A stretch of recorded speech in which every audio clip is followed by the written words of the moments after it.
চলে আসলাম একটা নতুন ভিডিও নিয়ে।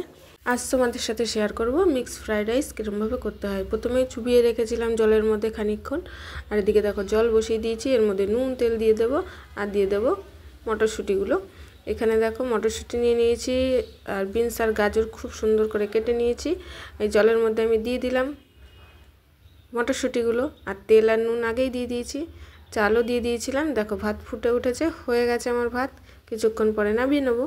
আর এদিকে দেখো কুচি কুচি করে একদম চিকেনের পিস কিমা করে নিয়েছি, আর নিয়েছি চিংড়ি মাছ বড় সাইজের ভাগ করে ছোট ছোট পিস করে নিয়েছি। তেলের মধ্যে দিয়ে আমি ভালো করে ভেজে নেব।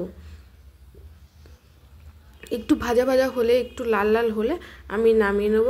আর আগে থেকেই আমি ডিম ঝুড়ো করে রেখেছিলাম ভেজে, দেখতেই পাচ্ছ। আবার এদিকে দেখো তেলের মধ্যে আমি শুকনো লঙ্কা আর গোটা গরম মশলা, তেজপাতা সব কিন্তু এক এক করে ফোড়নে দিয়ে দেবো।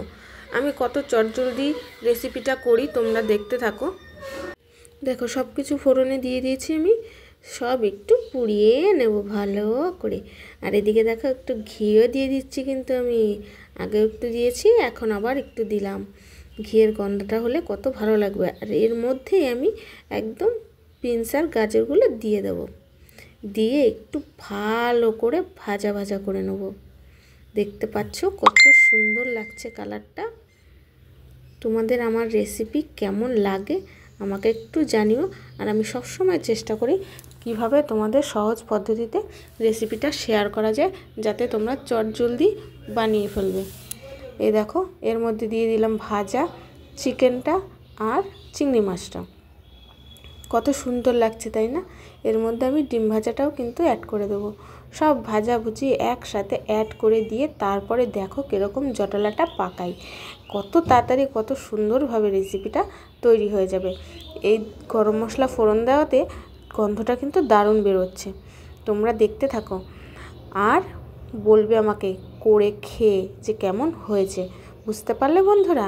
তোমাদের জন্যই কিন্তু এত রেসিপি শেয়ার করি। একটু সয়া সস দিয়ে দিলাম, যেহেতু মিক্সড ফ্রাইড রাইস হবে তাই সয়া সসটা না দিলেই নয়। যদি তোমাদের ঘরে না থাকে তোমরা স্কিপ করতে পারো, আমার ঘরে ছিল তাই আমি একটু দিয়ে দিলাম। দেখতে পাচ্ছ বন্ধুরা কত সুন্দর ভাজা হয়ে গেছে। এইবার দেখো ভাতের ফ্যান তো আমি ঝরিয়ে নিয়েছি, গরম ভাত আমি বের করে নিলাম। এইবার উপর থেকে দিয়ে দেব ওই ভাজাগুলো। এর মধ্যে আমি কাজু কিশমিশ কিন্তু অ্যাড করেছি, দেখতে পাচ্ছ বন্ধুরা। ধুয়ে ওঠা গরম ভাতটা নিয়ে নিয়েছি, রাইসটা। এবার দেখো ওর মধ্যে একটু চিনি দিয়ে দিচ্ছি, আর দিয়ে দিচ্ছি উপর থেকে মশলাগুলো। দেখতে পাচ্ছ কত সুন্দর কালারফুল লাগছে। এইবার আমি খুন্তিটা দিয়ে ভালো করে নাড়িয়ে চাড়িয়ে মিশিয়ে নেব। তোমরাও এইভাবে করে দেখবে, অনেক চটজলদি হয়ে যায়, আর গন্ধটা কিন্তু সেই বেরোচ্ছে। তোমরা না করে খেলে বুঝতেই পারবে না। দেখতে পাচ্ছ কত সুন্দর হয়েছে। তোমরাও এরকমভাবে করে অবশ্যই খাবে, আমাকে কমেন্ট করে জানাবে। যারা এখনও ফলো করোনি, সাবস্ক্রাইব করোনি, তারা অবশ্যই এরকম নতুন নতুন ভিডিও পাওয়ার জন্য আমার চ্যানেলটাকে সাবস্ক্রাইব করে দেবে। আর যারা ফেসবুকে দেখছো তারা কিন্তু ফলো করে দেবে। এরকম সুন্দর সুন্দর ভিডিও তোমাদের যদি ভালো লাগে কারো, তোমরা যদি কোনো কিছু জানতে চাও, শিখতে চাও, সেটা আমাকে কমেন্টের মাধ্যমে জানাতে পারো।